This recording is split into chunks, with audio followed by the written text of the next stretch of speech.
This is my Rolls Royce swap candidate, right here.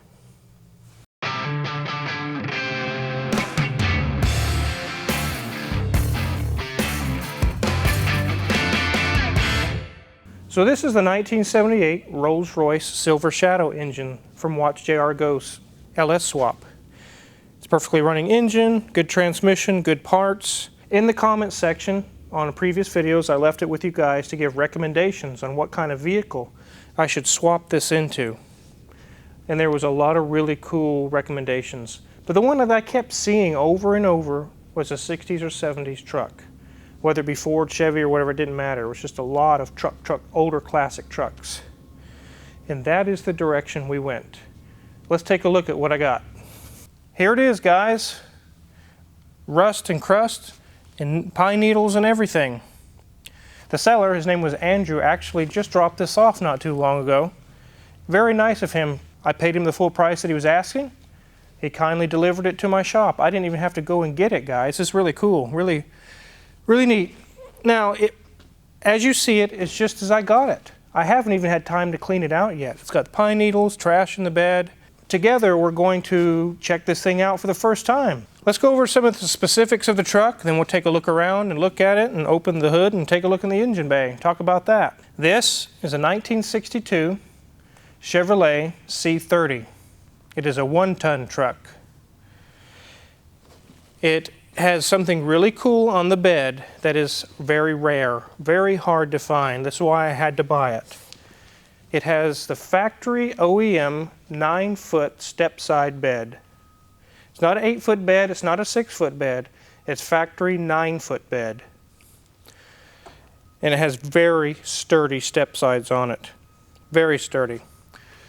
As you can see, guys, it's got all the tires and wood and pieces of trash in it and leaves, and so we're experiencing this together, checking it out. I think it's a really cool truck. You can check out half-ton trucks all over Facebook Marketplace, Craigslist, all the different places that there are. You just don't come across these old C30 1-tons, especially with this rare option. The research that I've done on this is extremely rare. There was just a small year range that they did this, and here it is. So, we've looked at the sides and the bed, and let's take a look on the inside. Now, when I got this truck, I didn't expect it to be a museum piece. I knew that it was going to need a little bit of work here and there, but the shell and the main parts of the body and the frame and everything is in very good shape as far as the metal condition. I can paint and sand and take care of the rest. I can get a new windshield put in it, but I was really surprised in the condition it's in. It's been sitting for a long time, as you can see. It has a factory 4-speed manual transmission with a granny gear, AM radio. It just has a heater, there's no AC.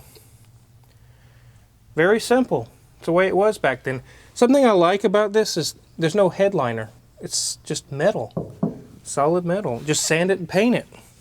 No door cards, all metal. Just sand it and paint it. It's amazing. So it's in pretty decent shape. It's not as bad as I thought it would be. I'm actually very pleasantly surprised with it. Let's take a look under the hood. This is the original 261 inline 6. I'm not sure on what kind of power they had. It was probably 140 or 50 horsepower. It wasn't a whole lot. They had good low down torque, but as you can see, no power steering, no air conditioning.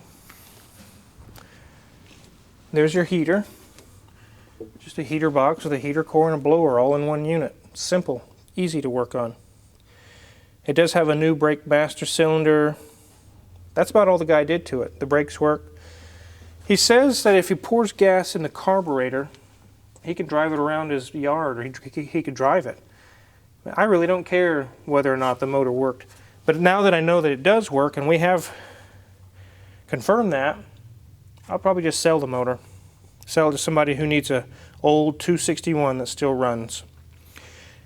Let's take a look at some of the key points why I chose this older model of a truck. Not a 67, 68, 69, 70, but I chose a lower 60s model, 60, 61, 62, 63. It's because this was still using the old antiquated design of motor mounts. Let's take a look at that. As you can see, there are no side motor mounts like you would think of in an 85 Chevy pickup truck. It's down here, right under the main pulley. That's the front forward motor mount. And if you look back in the back, there's the side mounts for the transmission. This is precisely why I chose this model of truck. I'm really happy that I got a 1-ton, 9-foot step side. It's really awesome. But the modifications to make the Rolls engine fit into this engine bay are going to be very minimal. Under the engine, it's just a huge open hole. I don't have to worry about cross members and steering linkages and all these different things. Just a forward mount and 2 side mounts. Let's go take a look at the Rolls engine one more time and I'll show you guys what I mean. So this engine's out of a 1978 Rolls Royce, but the way that they mounted the engine is still old 1950s technology. As you can see, there's the front motor mount right here under the main pulley, just like we saw on the 261. And this is the little adapter between the engine and transmission. And you can see it had little mounts on the sides, exactly like you saw in the truck. I might have to move the motor mounts around a little bit, but I don't have to cut cross members out or weld in huge pieces for motor mounts or anything. It's very simple. It'll bolt right in.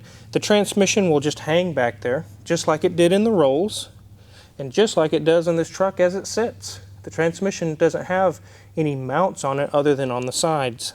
There were lots of comments that I should put this in a Miata, or I should put this in a Yugo, or weird stuff.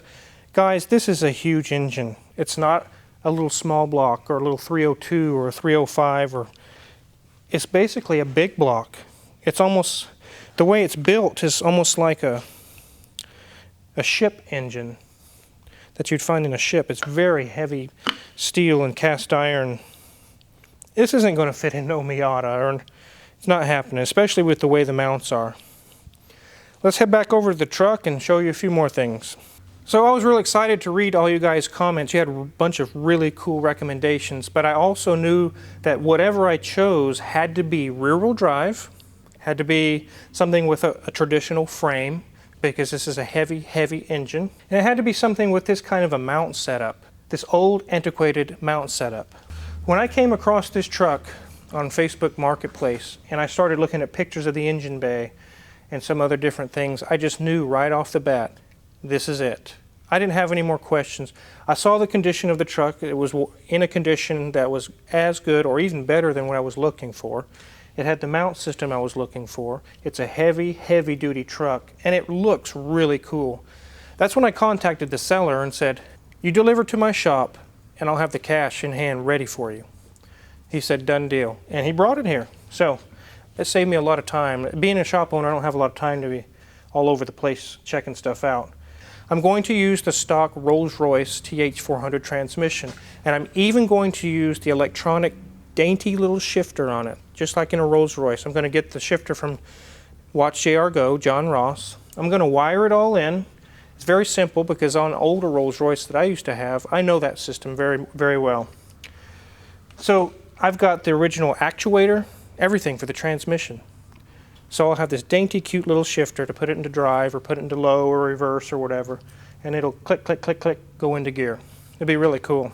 250, 275 as far as pound-feet of torque is what you're looking at right here. That is a steamship engine. It has 400 pounds of torque. This has 150 horsepower, 140, 50, it's not very much.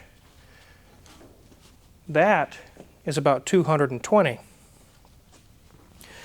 So I'm about doubling my horsepower and 20 to 30% increase in torque with a bulletproof TH400 transmission.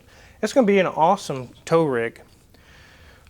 We're going to do a series of videos with this truck. We're going to be sanding it down. We're going to just put a basic paint job on it. We're going to obviously do the roll swap, the windshield, and a few other things that it needs. Let's go around one more time on the truck and show you some of the things that do make me sad about it. There's a few things that's like, I wish it wasn't that way, but I can deal with it. We can start right here, is the dent right here. Now, as I understand it, anything off of a C10, 60 to 66 C10, a half ton, which there are plenty of those laying around in scrap yards. I can use the hood, I can use the cab, windshield, different things like that. It'll just bolt right up. I'm kind of sad about that. I'm going to take a look over here. There's this rust hole here. I'm going to either see if I can get a fender off of a C10 or a C20. But I have seen lots of pictures of these trucks, and no matter if it's C10, 20, or 30, they all have the same rust here. I may just weld and put a new piece of metal in and call it good. One thing I am happy about is, aside from the small amount of rust we see there and on the other side, the whole back end is not eaten out with cancerous rust here. It's very strong. Got brand new tires on it. I guess I might as well go with them because they're brand new. I don't have to buy those. But inside the bed is one more thing that's sad. The fuel tank has been removed, and right here by my finger is why it's been removed. It's got holes rusted all through it, guys. That's okay, because there's a few websites online that sells a brand new fuel tank for a C10, which is the same thing here, that bolts right in behind the seat. So that'll take care of that. I'm not too sad about it, but I am a little bit sad. It's like, oh man, a fuel tank shot. But I really like this bumper. This is not stock. This would have been something aftermarket, and it's staying. I'm not taking that off. I really like that. It looks good, and it's very useful. You can stand on around it. And just like the other side, a rust hole right there at the rocker. I'll take care of that, and it won't be too big of a deal. I don't think that'd be that big of a deal. I did find some receipts in the cab. It was last used in 1990 for farm use. And after that, it's probably been sitting since then. I wouldn't be surprised. We're going to get this old girl back on the road, though, and it's going to be very, very fun. Not only to do the project, I can use this truck. I can haul stuff with it. I can pull stuff with it. I'm actually very excited to do that, to use it for work, put it back on the road again. So thanks for following along with our Rolls Royce swap candidate. I hope you guys enjoyed checking this thing out as much as I did. When I first rolled up and I saw this truck, I was like, wow, that is a sweet truck. It really is cool. Really above my expectations. I'm really excited to get started on it. So if there's any tools or anything you've seen in my previous videos and you're curious what tools do I use, check my Amazon affiliates. If you haven't subscribed already, you should do that now, because you're going to want to keep up with this. This is going to be a fun video series we're going to do here. And as always, thanks for watching. We got many more cool videos to come.